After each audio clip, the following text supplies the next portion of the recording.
Boa noite, meus queridos, que a paz de Deus e do Mestre Jesus esteja nos corações nossos, né, de vocês e meu. Primeiro eu queria dizer que eu estou com realmente saudade de vocês e eu espero que esteja tudo bem nessa quarentena, que vocês estejam se comportando, ficando o maior tempo possível em casa, estejam lavando as mãos, usando álcool gel, enfim, estejam seguindo à risca as recomendações das autoridades sanitárias, porque isso uma hora vai passar, mas até lá a gente precisa se cuidar, né? Hoje o assunto da nossa aula é o capítulo 3 do livro 2 do Livro dos Espíritos, que trata do retorno à vida corpórea, à vida espiritual. São as perguntas do número 149 ao 165 do Livro dos Espíritos. E para vocês não perderem o costume, né, acho que vocês devem estar com saudade de mim, a gente vai começar revisitando alguns conceitos doutrinários que nós vamos usar para ler e interpretar corretamente essas questões que são formuladas pelo Kardec e respondidas pelos espíritos nesse capítulo. Bom, a gente sabe que o universo é formado basicamente por dois elementos, espírito e matéria, e que acima desses dois elementos está Deus, né, a inteligência suprema e a causa primária de todas as coisas. Se existe espírito e matéria, a gente tem que esses dois elementos são diferentes um do outro, e por isso a gente pode até, por consequência lógica, dizer que o espírito e matéria, se são dois elementos, são diferentes e, portanto, o espírito é imaterial, né? Se o espírito fosse material, a gente não teria dois elementos, mas apenas um, a matéria. O espírito, então, é um princípio inteligente e imaterial. Bom, aqui nesse plano nós temos um corpo, que é matéria, e o nosso espírito, que é essa consciência por trás da matéria, de que é feito o nosso corpo, né? Essa consciência que pensa, que sente, que ama. E aí vem a pergunta de sempre: como é que esse espírito imaterial está ligado ao nosso corpo, que é material, né? Possibilitando que essa inteligência, que é o espírito, anime essa porção de matéria? A resposta vocês já sabem, que é o perispírito, né? Formando a tríade espírito, perispírito e corpo físico. Mas aí, nesse momento, vem aquela pessoa curiosa e pergunta: espera aí, se existe apenas espírito e matéria, o que é perispírito? Perispírito é espírito também ou é matéria? E aqui a resposta vocês também já sabem, porque isso já foi visto no ano passado, né? O perispírito também é matéria, né? Também é material. É um tipo de matéria diferente dessa que a gente está acostumado a lidar, dessa matéria mais grosseira de que é composto o nosso mundo em geral, né? Mas que, segundo os espíritos, não deixa de ser matéria. Eles chamam isso de matéria sutil e eles dizem que a nossa ciência no futuro vai poder entender essa matéria sutil e estudá-la de maneira bem mais abrangente. O perispírito, então, é formado de matéria e, segundo os espíritos, essa matéria de que é formado o perispírito, ela é extraída do mundo que naquele momento é habitado por aquele espírito. Então, o espírito está num determinado mundo e ele vai retirar daquele mundo, da matéria daquele mundo, os elementos para a formação do seu perispírito.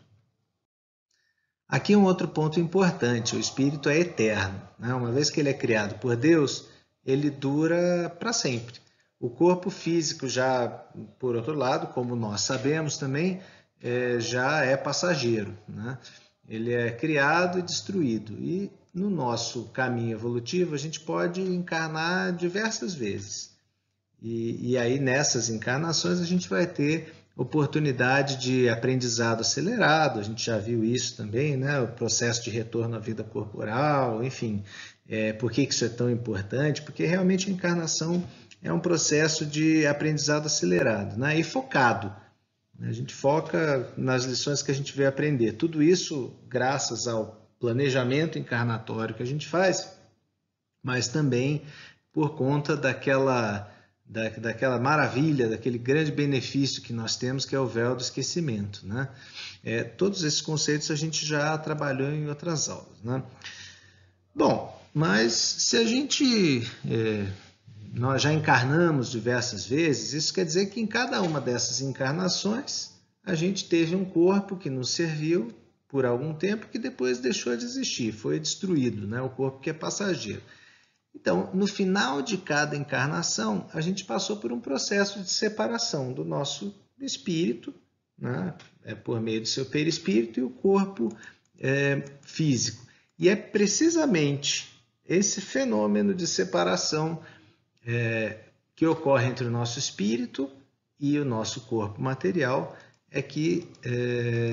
de que nós vamos nos ocupar nessa aula de hoje. O primeiro ponto levantado pelos espíritos está naquela música antiga do Milionário Zé Rico. Aliás, é uma música do final da década de 70, o que eu já acabo com isso, mais uma vez, acusando a minha idade, né? Nossa vida é curta e do mundo nada se leva, né?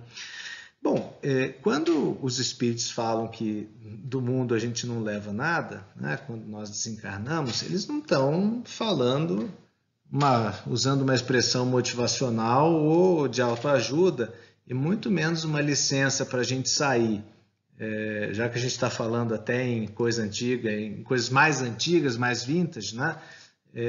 Não é uma autorização para a gente sair que nem o Matthew Broderick no Curtindo a Vida Doidado fazendo tudo, né?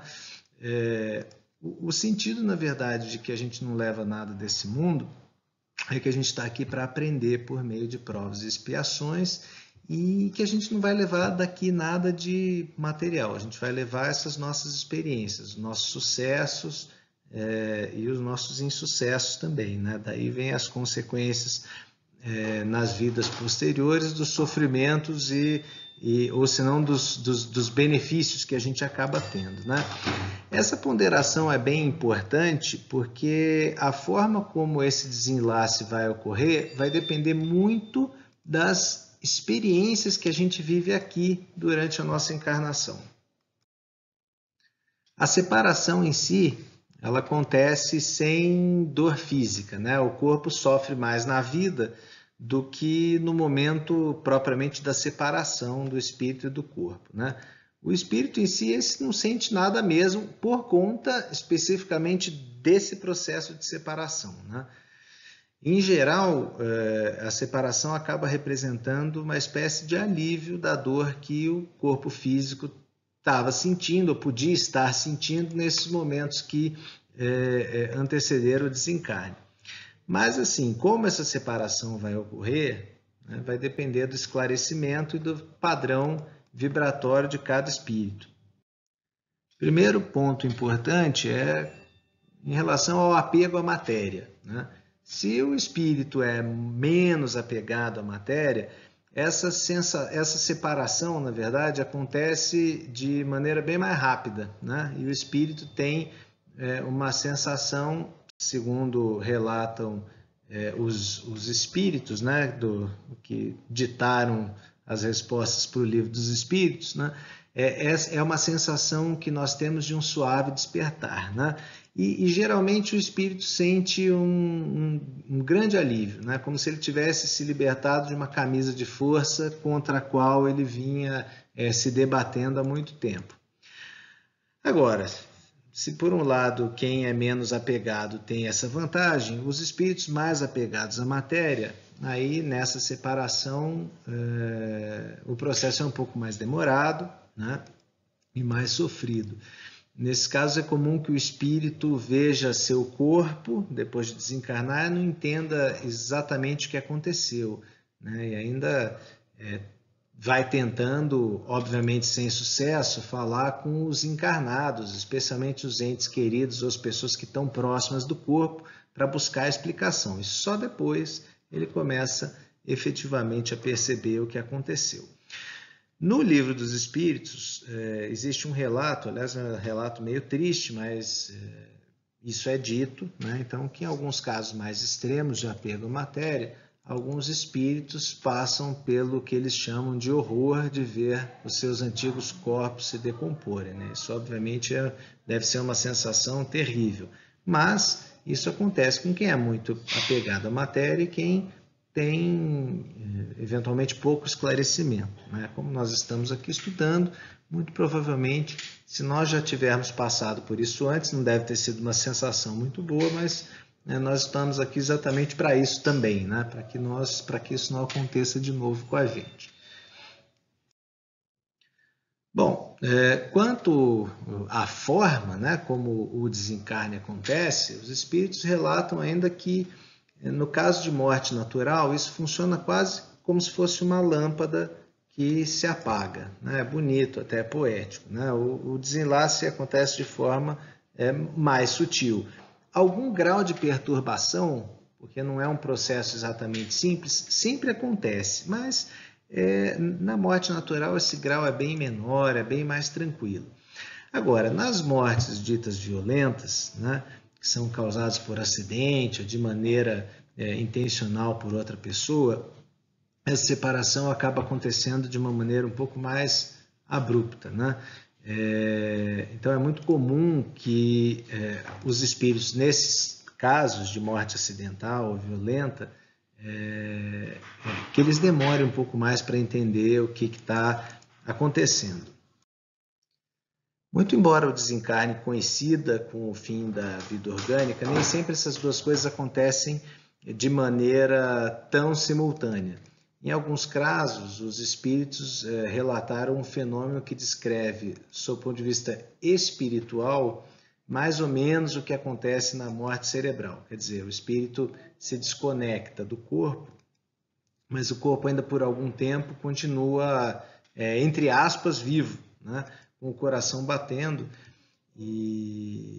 Bom, existem relatos, e isso é cientificamente comprovado, de casos em que o cérebro cessa definitivamente sua atividade, mas o coração ainda continua batendo por até 1 hora, né? E também alguns relatos que dizem que isso volta e meia ocorre, principalmente quando existe a questão da doação de órgãos envolvida, né? Eles mantêm artificialmente o coração batendo e circulação, enfim, por um tempo um pouco maior. O corpo, me parece que dura até 1 semana, assim, né? O coração batendo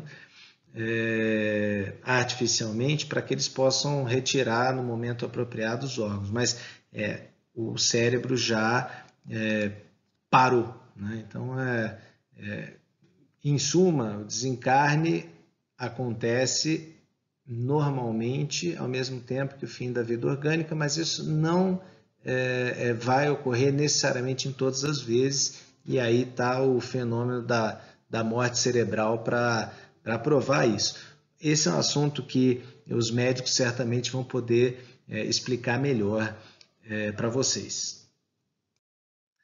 Bom, uma outra pergunta que é muito comum a gente fazer é quem é que recebe os desencarnados do lado de lá, né? Quando logo depois do desencarne. E o Kardec, que era um curioso, não podia deixar de fazer essa mesma pergunta. E sobre isso os espíritos disseram que é comum nós sermos recebidos por entes queridos quando a gente desencarna. Claro que, obviamente, isso vai acontecer na medida do possível, porque se um ente querido, por exemplo, já tiver reencarnado, isso não vai ser possível, né? Não vai funcionar. E também tudo vai depender da autorização da situação em que esse espírito, caso não esteja encarnado novamente, esteja desencarnado, esse espírito querido, né, esteja vivenciando, né? Mas esse reencontro, segundo os espíritos relatam, é bem comum, né? Inclusive, isso acontece e pode acontecer, e talvez seja bem comum que aconteça, né?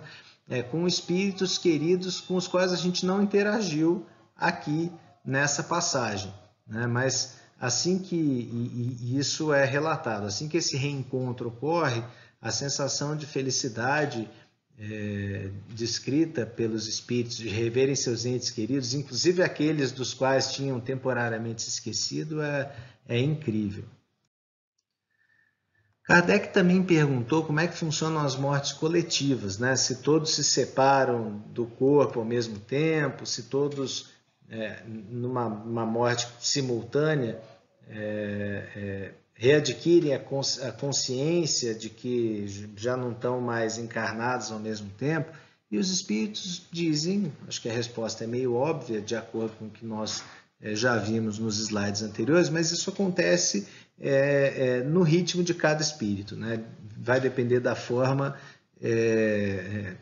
como o espírito viveu, no grau de esclarecimento e de apego desse espírito à matéria. Então, por exemplo, é perfeitamente possível que num acidente um espírito desencarne e não entenda exatamente o que está acontecendo, e outro que era um pouco mais esclarecido vai perceber mais rapidamente o que aconteceu, enfim, e vai tomar seu rumo, né? Tudo vai depender do grau de evolução e de esclarecimento de cada espírito.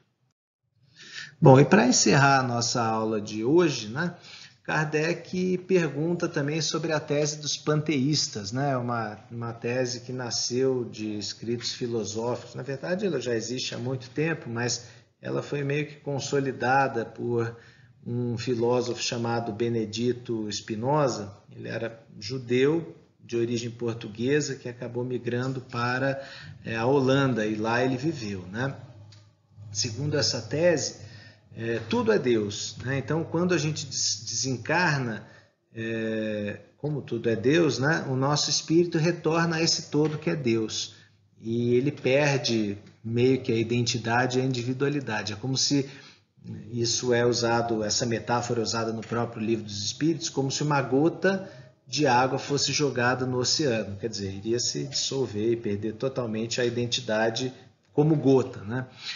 Sobre isso, os espíritos dizem que a volta à vida espiritual não implica de forma alguma perda de identidade ou de individualidade. E a prova disso está nas próprias comunicações, que são passadas por espíritos diferentes. Quer dizer, se houvesse essa perda de identidade e de individualidade, muito provavelmente essas comunicações não estariam sendo passadas por espíritos diferentes, mas único e exclusivamente por esse todo, por Deus, né? O que não é o que ocorre. Então, e isso, dizem os espíritos, é algo que se prova simplesmente pela observação das sessões mediúnicas. Então, essa tese do panteísmo, de perda de identidade, que nós voltamos para o todo, para o universo, né? E deixamos de ser um espírito separado, individualizado, isso não procede.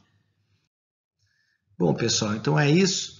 Caso vocês tenham alguma dúvida, a gente está à disposição por telefone, por WhatsApp, por e-mail, enfim. Se a pergunta for fácil, vocês podem mandar para mim. Se ela for difícil, por favor, podem mandar para o Hamilton ou para a Carol, especialmente para o Hamilton, tá? Um beijo para todos, eu espero ver vocês em breve, assim que essa pandemia acabar. Mas até lá a gente continua por aqui nesse ambiente virtual, juntos, mas como estão dizendo na TV, cada um na sua casa. Bom, fiquem com Deus. Beijos.